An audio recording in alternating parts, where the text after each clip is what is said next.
సంక్రాంతి పండుగ వేళ పసుపు రైతులకు కేంద్రం శుభవార్త చెప్పింది. నిజామాబాద్లో పసుపు బోర్డు ఏర్పాటు చేయనుంది.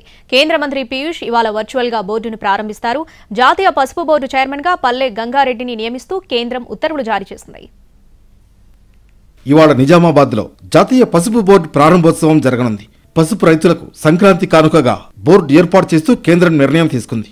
నగరంలోని ఓ హోటల్లో వర్చువల్గా కేంద్ర మంత్రి పీయూష్ గోయల్ పసుపు బోర్డును ప్రారంభిస్తారు. ఈ మేరకు ఏర్పాట్లు పూర్తి చేశారు. జాతీయ పసుపు బోర్డు చైర్మన్గా నిజామాబాద్ జిల్లా అంకాపూర్కు చెందిన బీజేపీ రాష్ట్ర కార్యవర్గ సభ్యుడు పల్లె గంగారెడ్డిని నియమిస్తూ కేంద్రం ఉత్తర్వులు జారీ చేసింది. పల్లె గంగారెడ్డి 3 ఏళ్ల పాటు జాతీయ పసుపు బోర్డు చైర్మన్గా కొనసాగుతారు. గతంలో పార్టీ జిల్లా అధ్యక్షునిగా పనిచేసిన పల్లె గంగారెడ్డికి సీనియర్ నేతగా పసుపు రైతుగా గుర్తింపు ఉంది. పసుపు బోర్డును నిజామాబాద్ జిల్లాలో ఏర్పాటు చేస్తూ కేంద్రం నిర్ణయం తీసుకోవడంతో బీజేపీ కార్యకర్తలు నిజామాబాద్లో సంబరాలు చేసుకున్నారు. పసుపు బోర్డు ఏర్పాటు డిమాండ్ దశాబ్దాలుగా ఉంది. గత ఎన్నికల ప్రచారంలో ప్రధాని నరేంద్ర మోడీ హామీ ఇచ్చారు. 2023 అక్టోబర్ 1న మహబూబ్ నగర్లో జరిగిన బహిరంగ సభలో పసుపు బోర్డు ఏర్పాటు చేస్తామని ప్రకటించారు. తెలంగాణలో పసుపు బోర్డు ఉంటుందని నిజామాబాద్ సభలో స్పష్టం చేశారు.